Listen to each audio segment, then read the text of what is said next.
discussion. We are already done with the first type of t-test class, the independent sample. Yeah, accept yung null hypothesis na.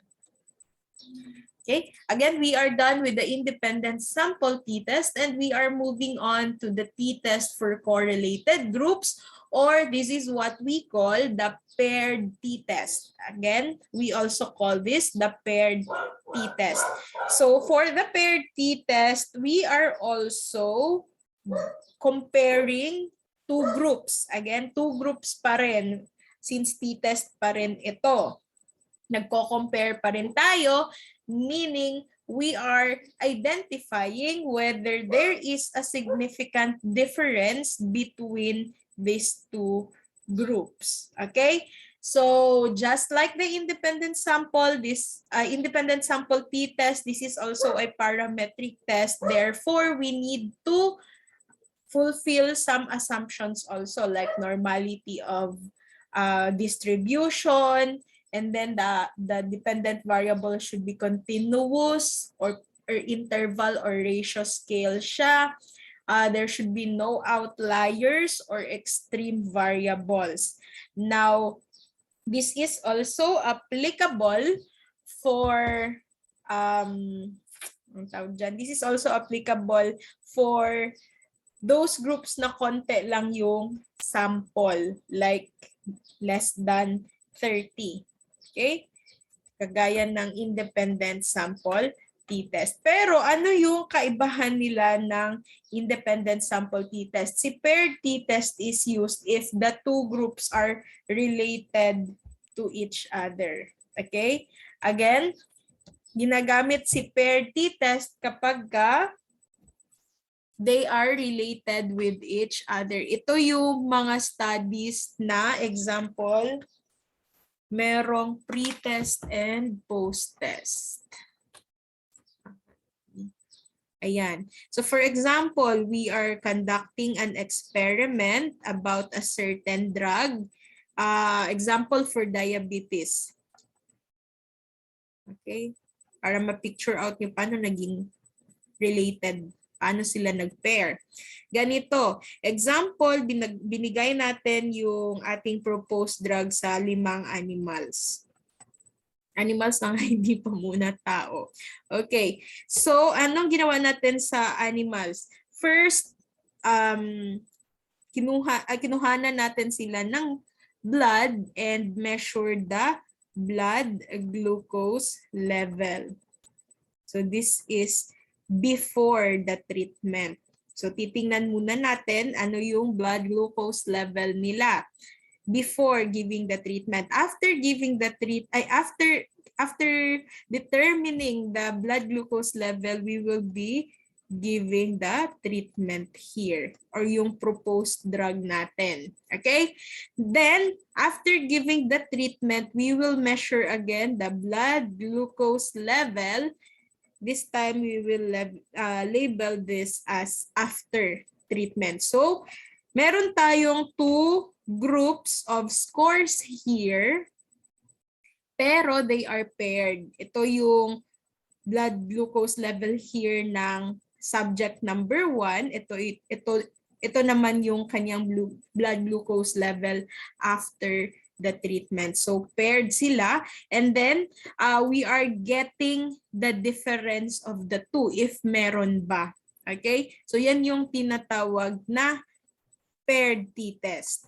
Kasi yung dalawang grupo na kino-compare natin are related to each other. They are obtained from the same subject or from the same sample. The same sample naman ito. Dalawang measurements nga lang. Kaya naging dalawang grupo. Sa independent sample t-test kasi, meron ka talagang dalawang grupo na different yung respondents, different yung participants, different yung subjects. So they are completely independent from each other. Okay? So kagaya nung kanina sa quiz natin, male and female pharmacist. magkaibang tao silang lahat, their answers, their scores are completely independent from each other. Si paired t-test gagamitin natin ito kapag gumagawa tayo ng research, meron tayong dalawang group of scores obtained from one population or from one set of samples. And ano sila, they are related to each other. Kung hindi naman siya experimental, pwede din naman siyang hindi experimental. Kagaya ng example, we want to give certain training, example, training or seminar sa isang group of participants. Okay? Magte-train tayo. Now, bibigyan muna natin sila ng test. Ito yung tinatawag natin na pre-test. Okay? Bibigyan natin sila ng test here and kukunin natin yung scores nila sa pre-test. Tapos, mag-undergo na sila ng training here or ng seminar. And then after the training or the seminar, ibibigay natin ulit yung quiz or yung test, and this is what we call the post-test. Okay, so you have another set of scores here. So ito, meron tayong dalawang set of scores and we are going to get or determine if there is a difference. After the training, may difference ba yung pre-test and post-test? So you have the same participants here. It's just that you have two scores and then we will know whether there is an influence yung meron bang influence yung training sa kanila or wala. Depende na kung anong topic ng training. Pwede siyang about HIV, pwede siyang about example, history, depende sa tinitingnan natin, depende sa ibibigay na training. Okay, so most likely, yung takbo ng research dito is if there is an increase, for example, in the level of awareness or increase in the level of knowledge after the training. So these two measurements are related with each other. So since they are related, we cannot use class the independent sample t-test. This time, we will be using the paired t-test or the dependent sample t-test. Marami siyang pangalan. Pwede mo din siyang tawaging t-test for correlated groups. And ito yung ating magiging formula. Okay? So, the t-score, we are for those who will be doing the manual computation, the t here stands for the t-score. This is equal to the summation of the d. The d actually is the difference between the pre-test and the post-test, or the difference between the groups. Okay? Wait lang. And then divided by the n. Always remember that the n is the sample size. Next, divided by the square root of the summation of the difference of the two groups squared minus the summation of the difference squared divided by n minus n1 times n. So again, you may also place the formula in an index card. Since I believe medyo complicated ito, meron pa tayong independent sample t-test. So again, ito yung mga meaning ng mga symbols dyan sa ating formula. Summation of d is the sum of the differences. Summation of d squared is the sum of the squared differences. Etong summation of d na sa loob ng open and close parenthesis and then nasa labas ang squared, you just have to get the sum of the difference before you square it. And then n is the sample size. So para ma-picture out natin kung anong gagawin dyan for the paired sample t-test, let's have an example. We have here the researcher tested the hypothesis that the amount of rest during practice has no effect on the performance. Okay? So this is class scores sa performance ng ating participants. And then the researcher wanted to know if merong effect or merong influence doon yung rest. Okay? Kung tataas ba yung kanyang performance kung magre-rest siya or hindi. So ito yung mga scores ng performance ng ating mga participants. Ito yung scores nila kapag pag meron silang pahinga. Ayan, with rest. And then, ito yung scores ng mga participants kapag walang pahinga, as in tuloy-tuloy ang practice. Okay? Tuloy-tuloy ang practice, tuloy-tuloy. And then magpa-perform sila. Ito yung scores nila. So we have the same people here participating in research. Meron lang tayong dalawang set of scores. Okay? So let's try to solve this. Let me write sa screen again our formula.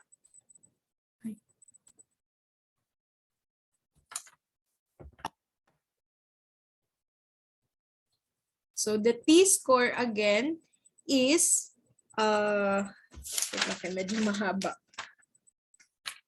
Okay. Okay, so we have here the D divided by the N divided by the square root of the summation of D squared minus the summation of D, nasa labas ang square ha, divided by the N, and then divided by, nasa loob pala ito sila lahat.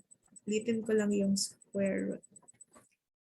Divided by, what's that again? N1 times, okay. N1 times the N. So the whole thing plus is kukunan mo ng square root.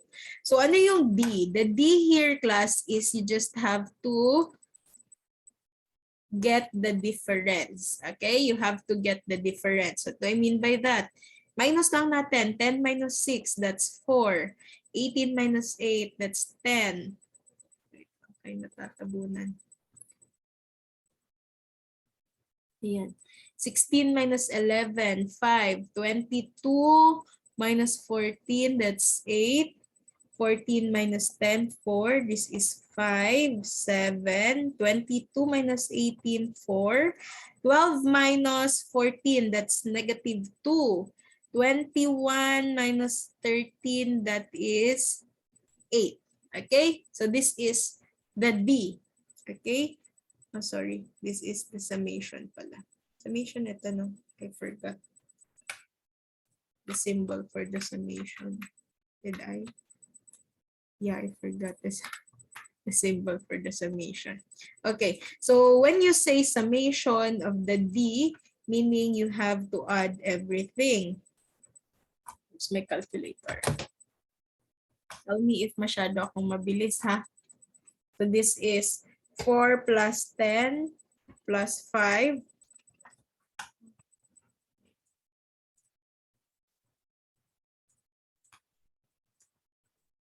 Ulit. 4 plus 10 plus 5 plus 8 plus 4 plus 5 plus 7 plus 4 plus negative 2 plus 8. Basig na ako'y na-miss din, ha? Kindly check. This is 53. So the summation of D is equal to 53.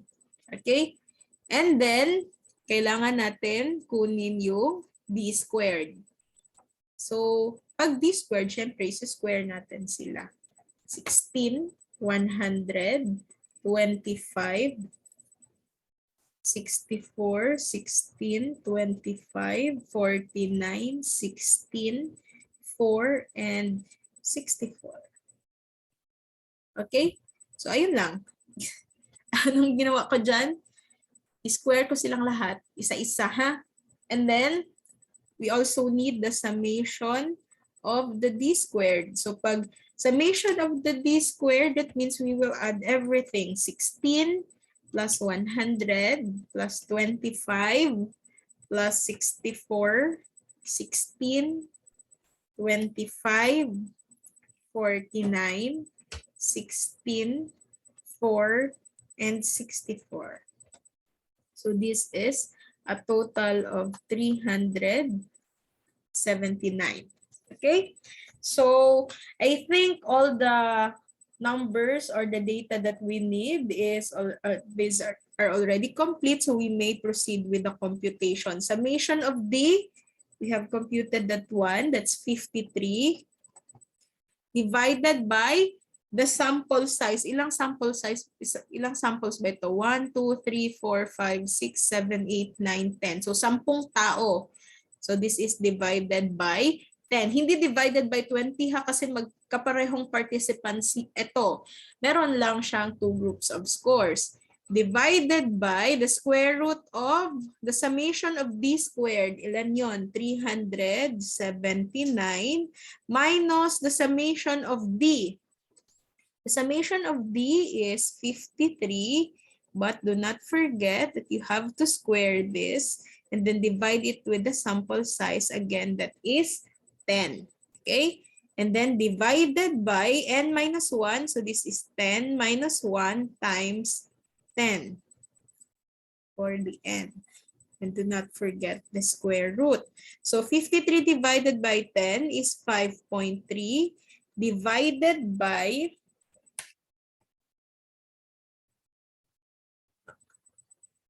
379. 379 minus 53 squared.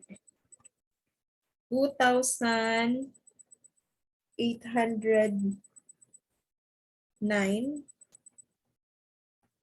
divided by 10 divided by, this is 9 times 10. Okay, again, do not forget the square root. And then 5.3 divided by 379 minus 2,809 divided by 10 is 280.9 divided by 90. 9 times 10 is 90. And then, again, do not forget the square root. I'll continue here at the center, ha? So, T-score is equal to 5.3 divided by 379 minus 280.9. This is 98.1. 98.1 divided by 90. Again, we are not yet done with the square root. So 5.3, 98.1 divided by 90 is 1.09. Get the square root. The internet connection is unstable. Square root of this. 1.0440300651. Parang hindi pag-antipara. Ano mag-dili pag-antipara? But anyway, 5.3 divided by 1.0440300651. 2 decimal places. This is 5.08.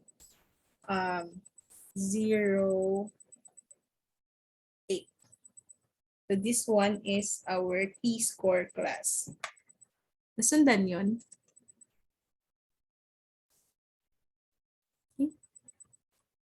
Any question? T-score pa lang yan, ha? Let me check if I have the table here. Okay. Are you going to copy? Or mag-proceed na ako?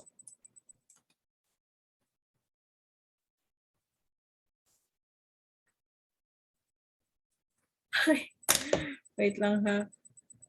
Let me check. Paano na 1.0443 square root of 1.09. That is 1.0440300651. Okay. Sige, you may copy first.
Mana? Tell me if okay na ha.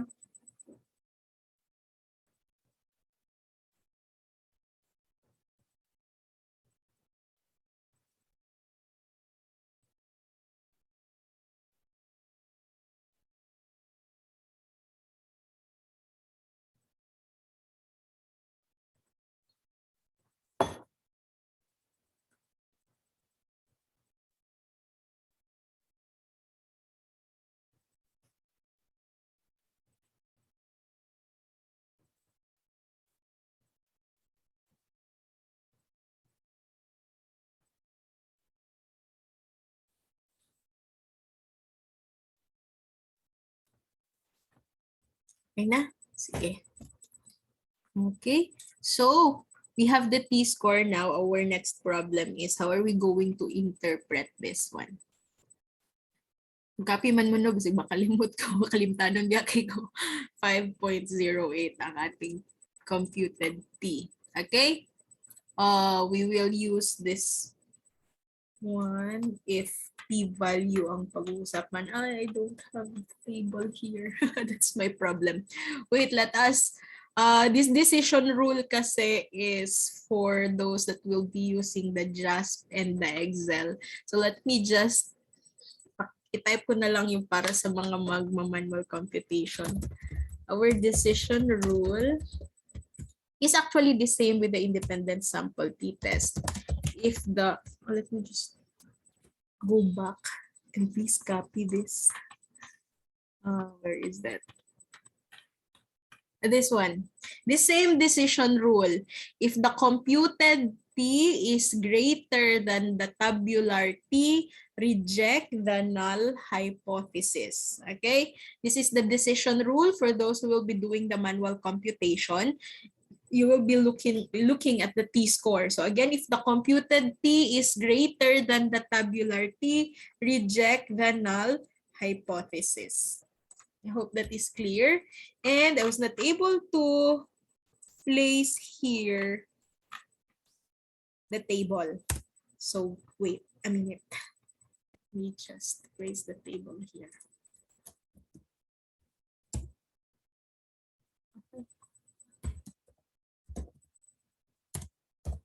Mahina yung internet.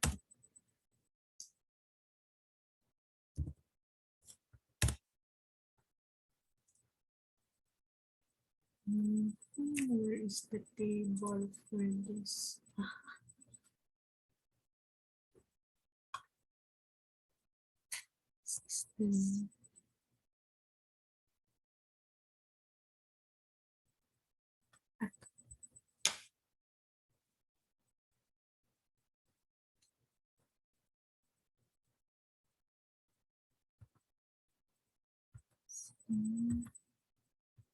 Nasaan ang table?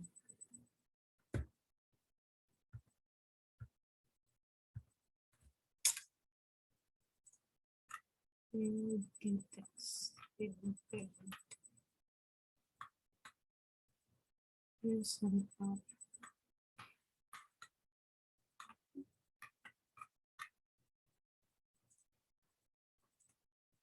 Oh, this one.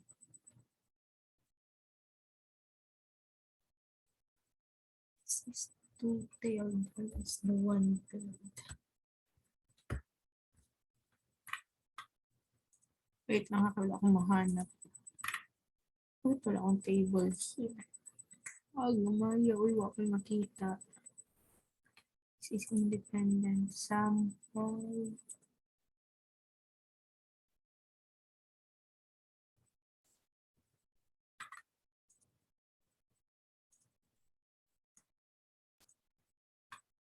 I'm just using the book. I think I have it somewhere. Guys,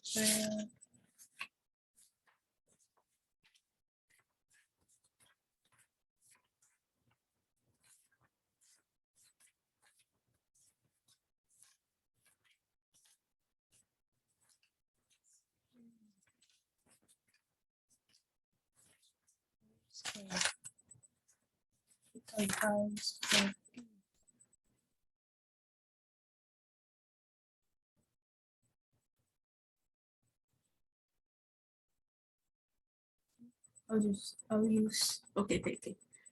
The same pala sila ng table. So,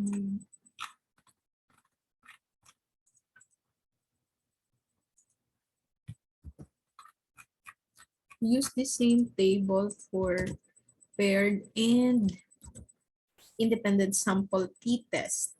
Okay? Ayan. So this is still the same table, ha?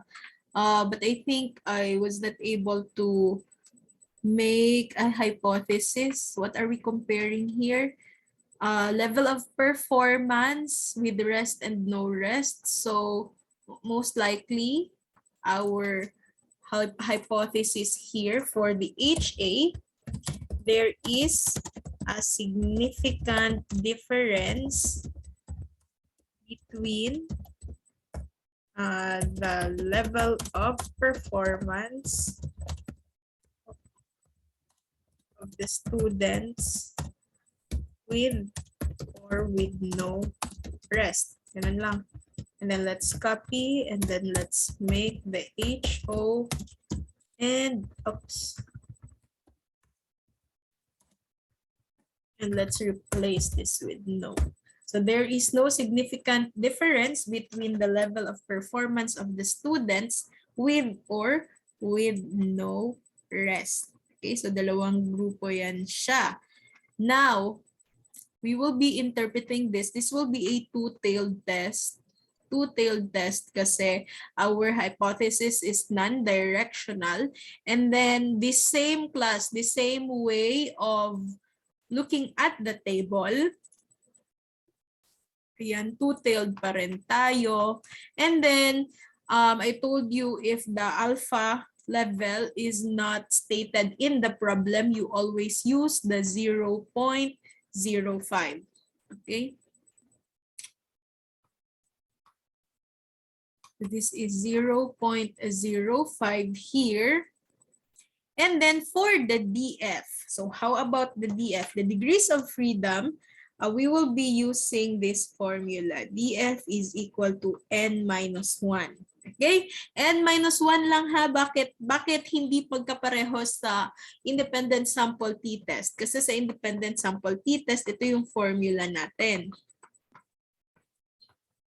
So, dalawang grupo kasi yon, dalawang group of samples that are independent from each other. So kaya meron tayong N1, meron tayong N2, that's minus 2.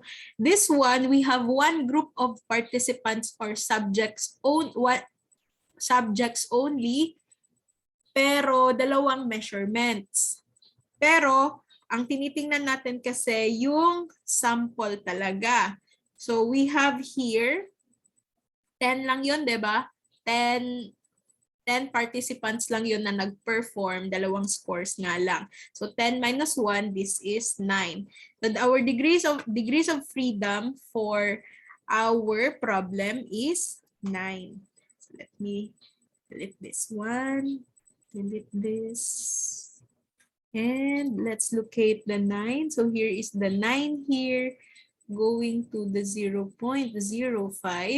Our tabular T is 2.262. Again, the tabular T is 2.262. Now, our decision rule again, this is not our decision rule here, ha? Kasi para ito sa mag-adjust. Remember, what was our computed T again? Na ngayon, 5.08, no? And then itong tabular T is 2.262. And then the decision rule,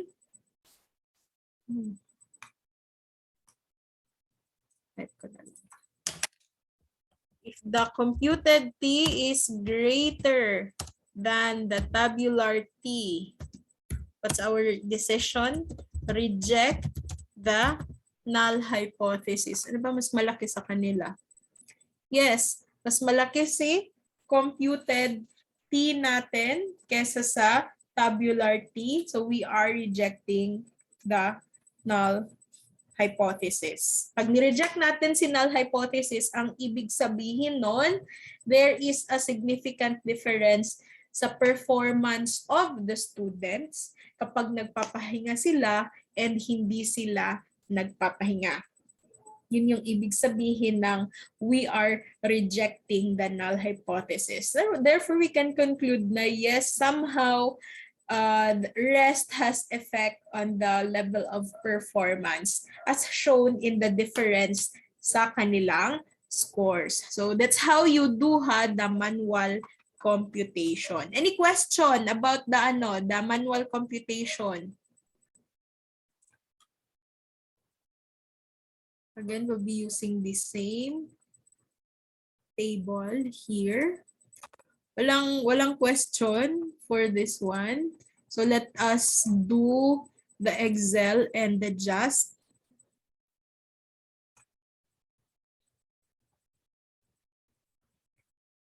We open the Excel first. Okay.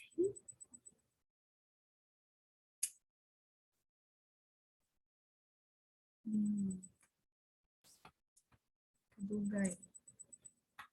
Okay.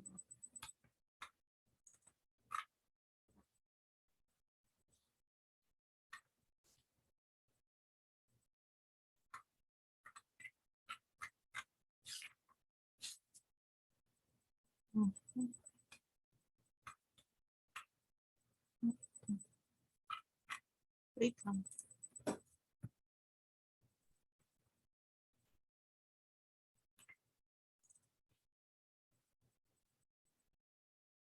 Still have 15 minutes. Aray.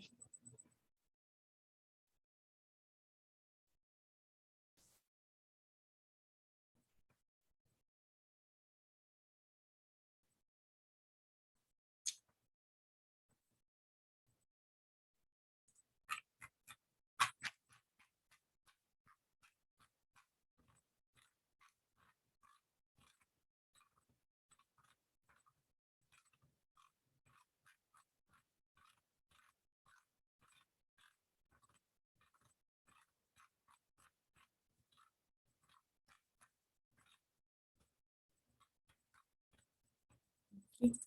Sige. Let us have first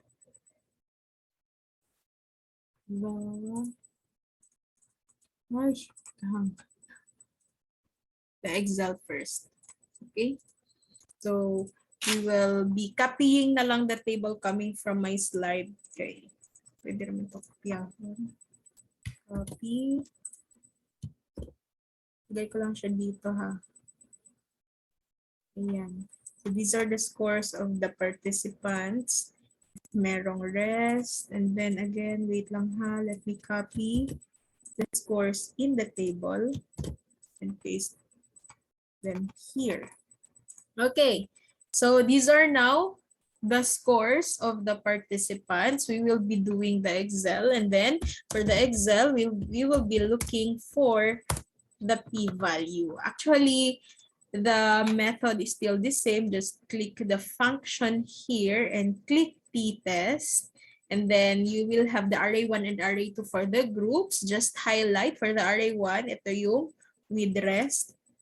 And then for the array 2, ito yung sa no rest. And then the tails, remember, two-tailed test tayo since our hypothesis has no direction. Now, for the type, dito siya magkakaiba class. Kasi kanina for the independent sample t-test, yung number 2 yung ating pinili. Two sample equal variance. Ito yung para sa independent sample t-test. But this time, since we are doing the paired t-test, just click 1 for the type. Okay? So, again, paired t-test is 1 here for the Excel. Click OK, and then it will automatically give you the p-value. That's 0.000000666. Okay? That's the p-value. And then this time, ang decision rule na gagamitin natin is syempre yung para sa p-value. Kasi kanina the t-score and the t-score ang ginamit natin for the manual computation since we don't have formula class for the p-value for the manual computation. So for the p-value, ganun pa rin. If the p-value is lesser than 0.05, reject the null hypothesis. So if you look at the p-value in the screen, that is a really lesser than 0.05. So as in way lesser than the 0.05. That is why, just like during the manual computation, we will also be rejecting the null hypothesis here. So meron tayong tamang sagot. Even when we do the manual computation or we do the computation using the Excel, ganun pa rin naman yung ating decision. Reject the null hypothesis. Meaning there is a significant difference sa scores ng ating participants if they have rest or they have no rest. So ganun pa rin kung sa Excel. Now, paano naman kung sa JASP? So sa JASP class, ang gagawin is like this. Let me save this first. Save as sa downloads lang na. Tanan ako ibutang mga ipang-delete. So this is for the paired t-test. Do not forget to save it as CSV. Okay. And then let's open the JASP. This is how you are going to do it sa JASP. Asan na yung JASP? Ito. Ayan. So the same thing. Click here, open the file. So hanapin nyo siya kung saan mo siya nilagay. Sa downloads yun. It's the paired. Okay. So we have here the paired t-test, and then automatically the scores will be imported. Just check first kung tama yung type of data. So yes, these two are already in scale type of data kasi these are real numbers. Now, how about the paired t-test? Just click t-test here and look for paired t-test. Okay? Nasa baba siya ng independent sample t-test. Okay, so ayan na.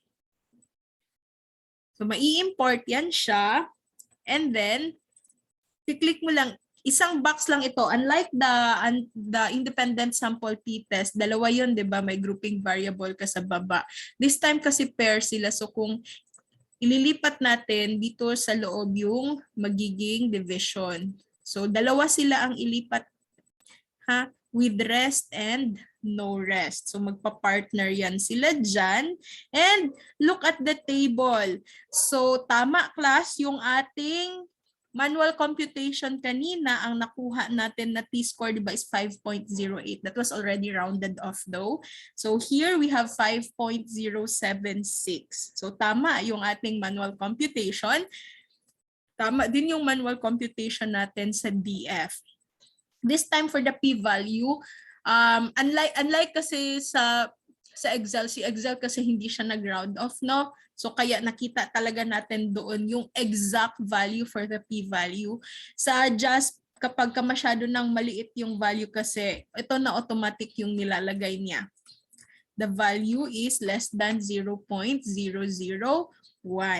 Now, the same decision rule, okay, for the p-value. If the p-value is lesser than 0.05, what are we going to do? Reject the null hypothesis. Okay?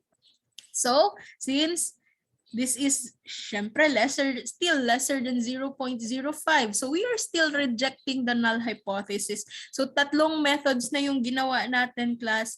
Reject talaga yung null hypothesis. There is a significant difference between the level of performance of the participants with or with no rest. Okay? So if we want to see the descriptives, just click descriptives here and we can see the mean already here. So as you can see with their means, class, yung average ng kanilang scores, actually kahit hindi ka mag-statistics, hindi ka mag-t-test, makikita mo naman talaga. Yung with rest, malaki yung scores, yung mean ng scores nila, 17.7. And then ang no rest is 12.4. So as you can see, meron palang effect dito yung rest para sa performance. This is just based sa scores na ng kanilang performance. And then we can do normality check also. This time, there is no Levin's test or equality of variance for our paired t-test, but we only have the normality. So just click normality here.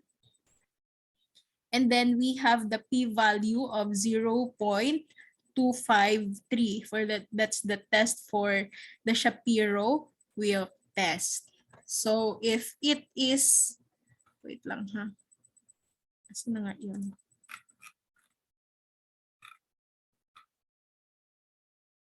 Ayan. So, yung ating sa assumption checks class, ganun pa rin yung ating pag ano ha. Ito pa rin yun.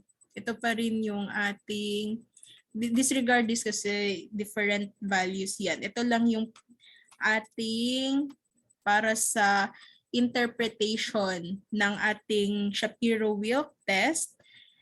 A p-value of higher than 0.05 means that the distribution of the data set is normal. So the same decision rule doon sa independent sample t-test natin. Okay? So kung babalikan natin yung ating table. Asa na nga yun? Dito pala just. Okay. The p-value is 0.253. So yes, this is higher than the 0.05. So the collected data is still normally distributed. So it's still okay to use the paired t-test. Okay? By the way, do not forget the non-parametric equivalent of the paired t-test is called the Wilcoxon signed rank test. We will use this one if hindi natin ma-fulfill yung mga assumptions kapag hindi normally distributed o kaya hindi naka-interval or ratio scale yung ating data. Instead, nominal lang siya or ordinal. Tapos kapag may mga outliers tayo, again, we cannot use the student or the paired t-test. So all the other steps in using the JASP are the same. It's just that when we are not allowed to use the paired t-test and click the student and click the Wilcoxon. Okay? Click the Wilcoxon if hindi applicable si paired t-test. So ayan yung non-parametric equivalent ni paired t-test. Okay? Do you have questions or clarifications before we'll end? Say it's already 10:26. That is actually the end of my slide. Am I right? Charot. Dili ko sure. Ano pa ko yung next example? Sige. So we will have our next example, next meeting.